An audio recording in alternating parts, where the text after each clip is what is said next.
Marcelo, quiero arrancar de esta postal. Por ahí Faros, Luis Alberto Giordano, Miguelito Tesandori, ver la tele, de aquel recorrido de periodista deportivo hasta estos días. ¿Cuál es la foto que sacás cuando ves el inicio, lo que costó el inicio, lo que cuesta hacer una trayectoria en un medio competitivo como es el nuestro? ¿Cómo estás? Gracias por el tiempo. Gracias a ustedes, Darío. La foto, porque la película es larga. Entonces, la foto, me quedo con la foto no del periodista, me quedo con la foto del taller de serigrafía que me dio de comer mientras hacía periodismo y donde tenía a mi viejo y mi vieja ayudándome y donde me desdoblaba entre hacer periodismo y comer con otra actividad y el salir corriendo para cubrir la práctica y volver para cumplir con el trabajo que me daba de comer y ese sacrificio que me significó. Y más de una vez dije, tiro todo, sigo con la serigrafía y dejo el periodismo, ya está.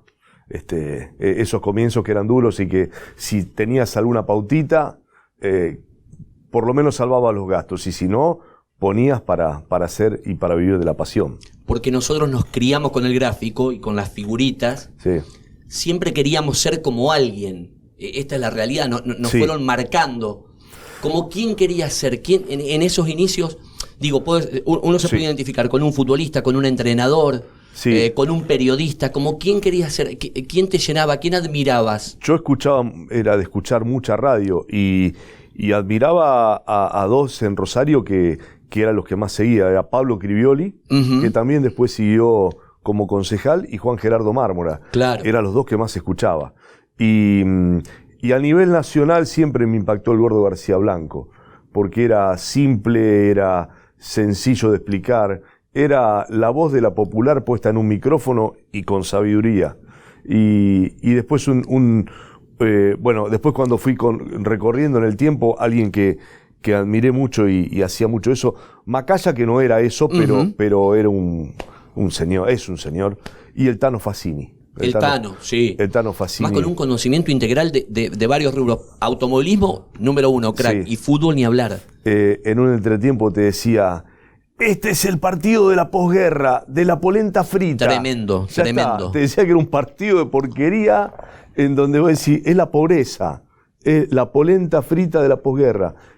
Chau, te sintetizó con una frase lo que era ese partido. Tipos admirables. Y escuchaba mucha radio, escuchaba todo. Escuchaba rapidísimo con la REA, los programas de Rosario, todas las tiras deportivas, todas absolutamente. Las radios uruguayas a la medianoche cuando podíamos invocar algo. Claro, y cuando queríamos escuchar algún partido que no llegaba, sí, claro. En Radio Oriental o sí, Radio Colonia. O Carve, Colonia.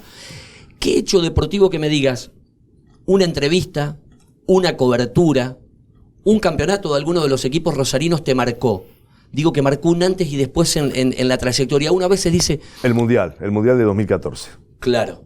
Ese fue soñado, creo que ahí dije, bueno, acá toqué el techo y difícilmente pueda ser superado. Comentar para la televisión argentina 12 partidos del Mundial, comentar a la selección en un Mundial. Y comentar la semifinal, el 7-1. Es muy difícil. Es techo.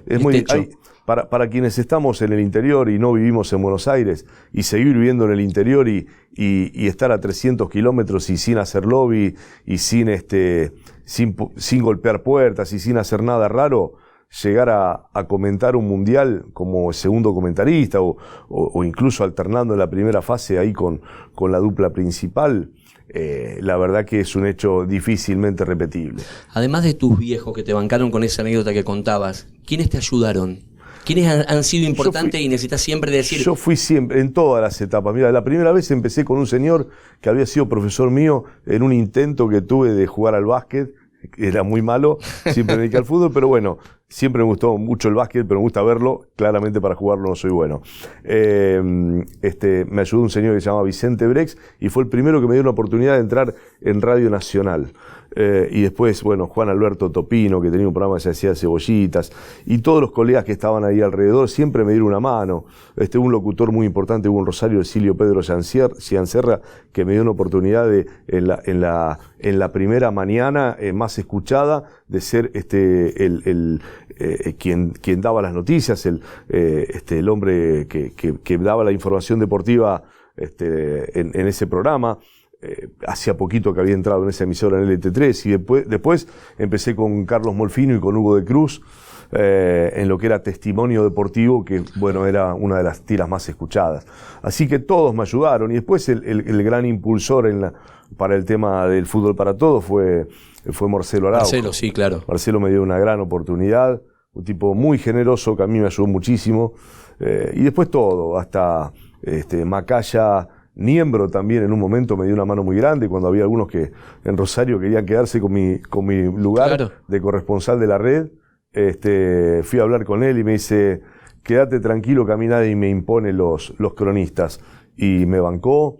Bueno, mucha gente realmente. Pancho Caldiero, que fue el que vino a buscar a Rosario 2 corresponsales y nos llevó a Gabriel Weiner y a mí como los primeros corresponsales que tuvo la red, que recién empezaba. Vos sabés que con Pancho cenamos en Paraguay una noche con Chiche Niembro y con Ricardo Porta, después de un partido de la selección ese que ganamos con Coco 3-1, que la mitad del defensor del Chaco era nuestro, increíble la gente argentina.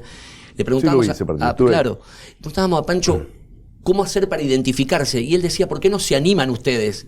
Y Rosario tiene muchas particularidades con Santa Fe, más grande pero con la misma pasión por el fútbol. ¿Cómo lo veías a eso, de que en Buenos Aires vos podías decir, sí, yo soy Pancho o Fantino y sigo la campaña de Boca, y a nosotros nos parecía que sería suicida en Rosario o en Santa Fe para como sentimos el fútbol en el interior? Son otras idiosincrasias. Es el pueblo que se divide en la vía de un lado y del otro con los clubes, es las ciudades que tienen 2 colores, bueno, Rosario hay 3 colores, no dejemos de lado a Central Córdoba, que es mi equipo. Entonces, además con el Trinche. Con el Trinche lo levantamos ahí, ¿no? Pobre Trinche. Pero sí es. Y además yo creo que yo no comparto esto yo creo que cuando uno asume, yo sigo siendo de la vieja escuela, cuando uno asume un rol de periodista debe ser lo suficientemente profesional, sí, claro, para que las pasiones queden de lado. No tengo dudas. A ver, bueno, cuando estás en tu casa, a lo mejor... En la peña con los amigos, vos sabés, pero el que se crió en la escuela sabe de quién sos hincha, eso está claro. Exacto.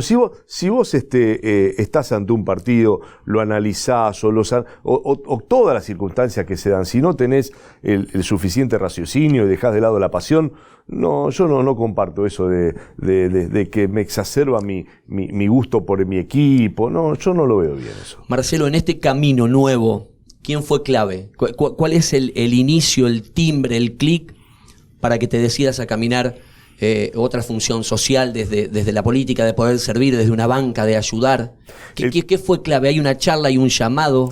Desde el 2013, con quien hablamos de esta instancia es con Marcelo Gastaldi, que fue diputado provincial, hombre de la mesa chica de Obey, un hombre bueno que transita hace mucho tiempo la política. Él fue el primero que hizo hacer una encuesta allá por el 2013 y él fue con el que siempre digamos, tiene una visión muy clara y siempre pone sobre la mesa los pros y los contras de cada situación, y realmente fue el primero que me motivó. Después siempre, a partir de esa encuesta, hubo hasta un momento quien manejaba el fútbol para todos, Paladino, me llamó a fin del 2015 cuando se estaban cerrando las listas y me ofreció ser candidato a intendente de Rosario. Y le dije no, y menos arrancar por la intendencia de Rosario, no estoy en condiciones, y quería seguir en el periodismo en 2015. Así que bueno, y en el fin del 2018 con Marcelo nos sentamos nuevamente y me dice, bueno, mirá, si querés jugar, vamos a hacer tales acciones para ver dónde estamos parados. Si no, listo, lo dejamos así. Y yo lo medité, todo lo que hago lo medito mucho, lo pienso, y sobre todo las decisiones importantes. Y cuando... Más allá de la familia, ¿tenés algún consejero puntual? Yo soy de consultar mucho de gente con la que yo confío, a veces en determinados temas y a veces en cuestiones personales. Bien. Por ejemplo, con quien hablaba horas y horas de compartir los viajes, con Fernando Linciardi. Con Fernando, que además conoce del tema, trabaja en esto y está muy empapado y conoce todos los actores. Y contame esto, ¿cómo es pasar de una encuesta que es gratificante pero no deja de ser fría a tener la adhesión popular contundente del voto? Porque es como que estamos medio de la virtualidad a la presencialidad, digamos. Lo otro es virtual, pero esto, el voto... Salí a la cancha. Sí, yo estoy preparado para jugar. Entrenamos bien la semana, el equipo se mueve bien. Bueno, salí a la cancha. Si te comes un sopapo o ganás el partido. Que estaba dentro de las chances. Obviamente. Por eso también es un cambio. Digamos, yo cuando decidí esto tenía 53. Y bueno, hacer un cambio a los 53, cuando venís 33 años de trayectoria, estás casi 20 años en mediodía y noche en la pantalla de un noticiero que era el más visto en Rosario, 10 años comentando el fútbol de primera división, siendo director de un multimedio, tirá todo esto, saca todo y arrancás de nuevo, empezás de nuevo, y si te va mal, hoy a lo mejor estaba en una situación...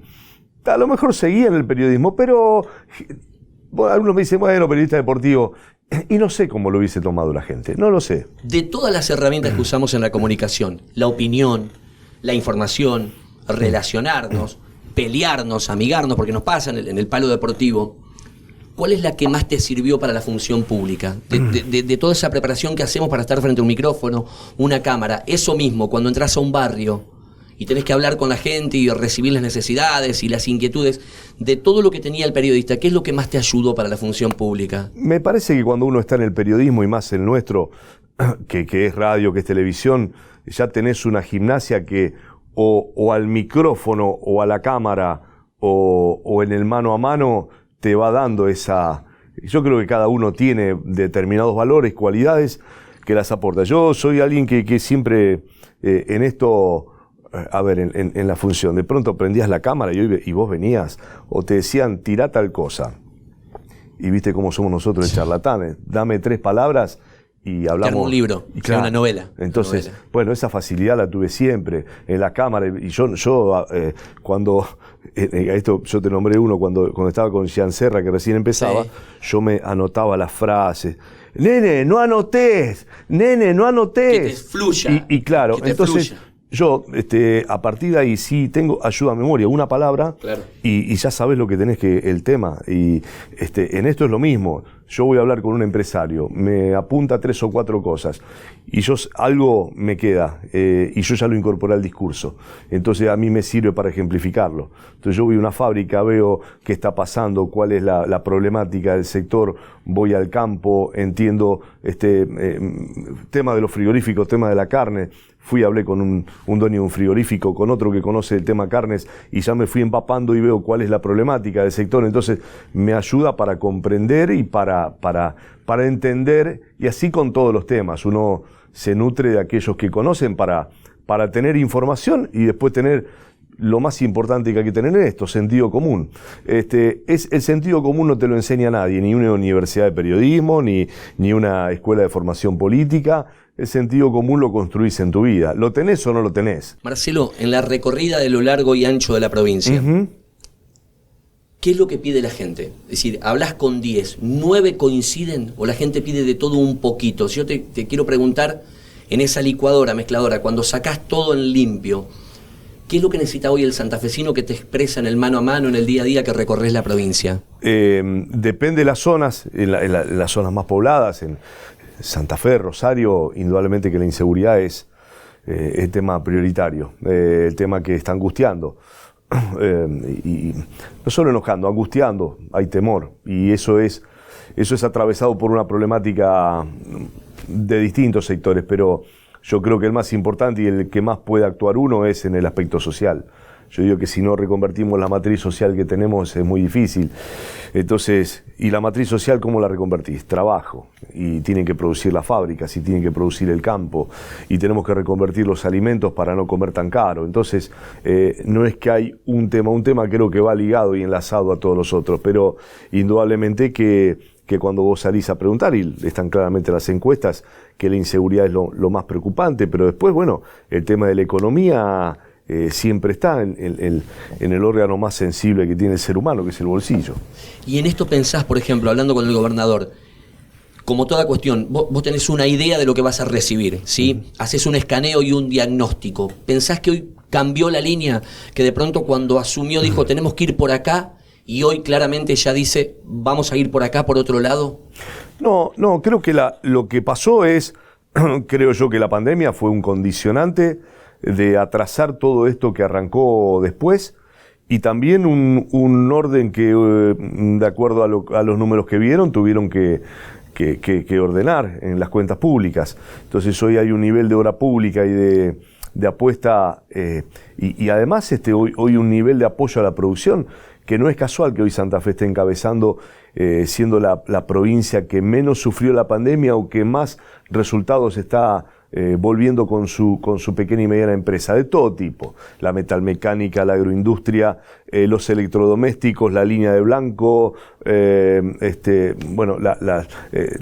hay una variedad sobre todo las empresas ligadas a la sustitución de importaciones, aquellas que tienen la posibilidad también de exportar, ni hablar, pero me parece que hoy hay una renovada forma de encarar la pequeña y mediana empresa, que es lo que nos está dando esa posibilidad de mano de obra, con un salario muy atrasado, que es la gran problemática, porque a la gente no le alcanza la plata para vivir. Y los alimentos, sobre todo, vos podés demorar cambiar un pantalón, un par de zapatillas, lo que no podés demorar es comprar alimentos. Sabes que en esto, te dejaba recién los saludos del ministro, de Matías Lamen, hay dos cosas que me sorprendieron en todo el país en nivel pandemia. La idea esta del previaje que le preguntaba a Lamens el otro día, decime quién la inventó, si es un flaco que está acá al lado de la oficina. Y lo otro que me ha parecido extraordinario en esto de poder ponerle plata a la gente es lo de la billetera Santa Fe. Sí. Las dos cuestiones. Me decía Lamens el otro día, el flaco que diseñó previaje, lo están llamando de Colombia, de Ecuador, para que vaya a exponer. Digo, si conocés la cocina, ¿a quién se le ocurrió? Y fundamentalmente los resultados, que evidentemente han sido extraordinarios. Sí, yo creo que fue un consenso ahí en el gobierno que distintos técnicos que le han traído alguna solución, y esta es una de las tantas. Digo, la billetera puesta en el contexto de la nada, pasaba desapercibido. Es la billetera puesta en el contexto de un gobierno que apuesta a la producción. Entonces, en esa mecánica es una herramienta más del sistema.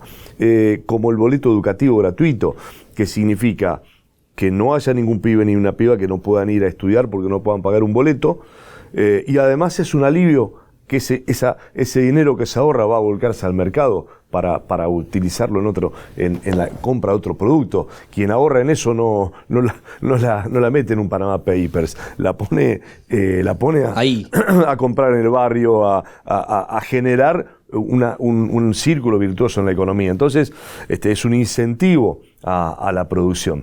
Y lo del previaje también me parece que es en esa misma escala, es mover un sector que va a dinamizar toda la economía, porque vos te vas de vacaciones y vas a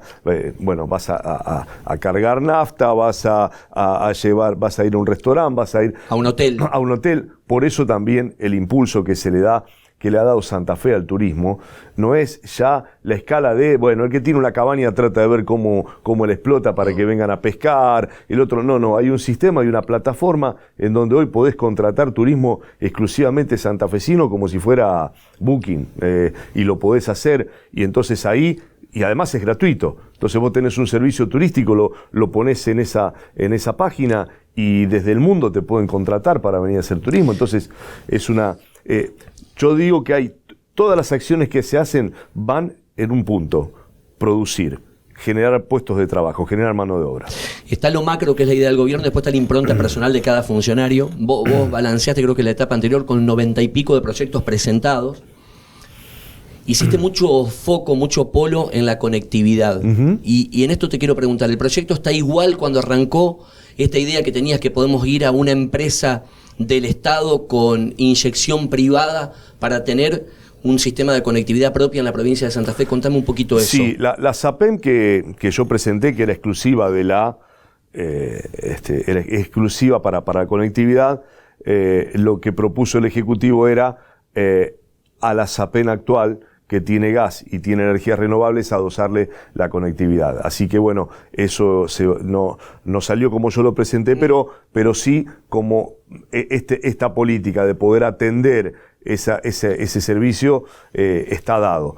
Hoy lo que ha salido es la sanción de la ley de conectividad, que significa la posibilidad de que se pueda acceder a un crédito muy blando e invertir en fibra óptica y en otros enlaces que no necesariamente son con fibra óptica, pero tener conectividad en toda la provincia.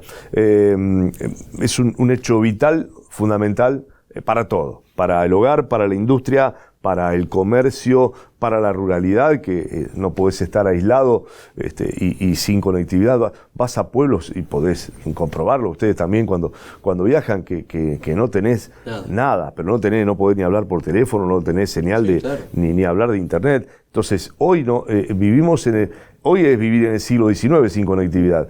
Me decía un amigo que viene del norte, Misiones, Corrientes, con zanjas para la conectividad. Uruguay la hizo en la época de Pepe Mujica, invirtieron 300 y pico de millones de dólares para meter fibra óptica en todo Uruguay. O sea, nosotros tenemos, y Nación hizo a través de, no solo en el gobierno de Cristina, sino también se siguió avanzando con Macri, en el tema de ARSAT, para tener troncales que atraviesen toda la provincia, y nosotros utilizamos una pequeña capacidad de ese cable troncal o esa línea troncal de ARSAT. Entonces, me parece que hoy era fundamental todo eso. Hablaste de Nación, pasamos mucho tiempo tironeando con distintos gobiernos, que la coparticipación, que si nos peleábamos, que si íbamos a la corte.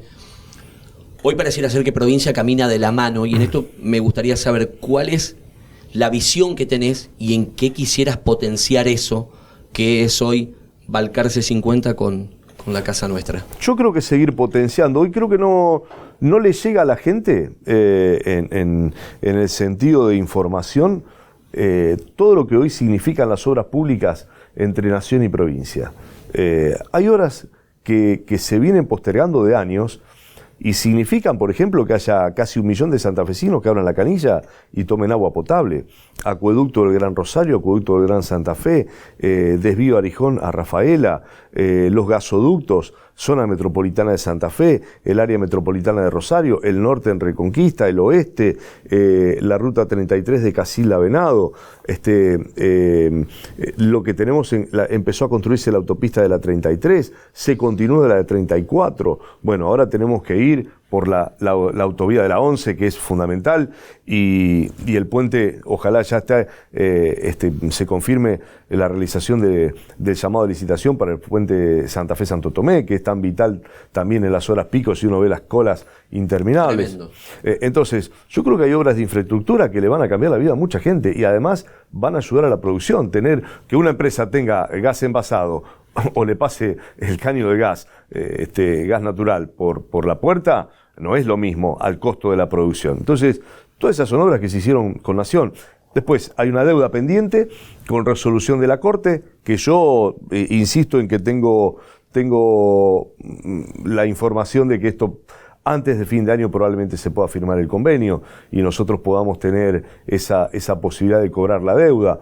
Pero yo desmiento absolutamente cuando dicen Nación nos tiene relegados. Sí hay, en la pandemia hubo un hecho fundamental que fue cerrar la exportación de los respiradores. El gobierno le compra toda la producción de respiradores a las 2 fábricas argentinas, se produjeron acá y no hubo una sola, se duplicó el número de camas críticas, llegaron todos los respiradores que hacían falta a Santa Fe, 2 hospitales modulares que se armaron en la zona del Gran Rosario. Bueno, realmente no hubo uno decir que Nación nos ha abandonado en esto, la verdad que no es ver la realidad. Por supuesto que hay cosas que uno tiene otra mirada, y lo ha hecho el gobernador cuando fue el tema carnes, cuando fue el tema biocombustibles. Discutiremos lo de la hidrovía, porque vamos a defender a los puertos de Santa Fe en esta puja. Y también hay una cuestión que ya no pasa por partidos políticos y que nosotros en el periodismo deportivo lo sabemos. Cuando te vienen a pedir, a lo mejor te dicen, vos que estás en Santa Fe, mirá, dice, hubo un accidente en Vera. No, che, sí, pero claro, estoy a 500 kilómetros. Los medios nacionales, no, que se anda a cubrir. Claro, claro, a veces no conocen la geografía, pero es un problema ya no de una cuestión política. Nos quedan un montón de temas. De hecho, acá estamos 6 personas más los técnicos y estamos todos vacunados en esta provincia. Y fue otro avance. Pero mirá la cámara ahí y primero contame dónde te sentís en Navidad. Cuando estemos en Navidad y estemos un poco, ¿dónde vas a estar? ¿Dónde te sentís? ¿Te sentís en la banca? ¿Y qué le querés decir al santafesino?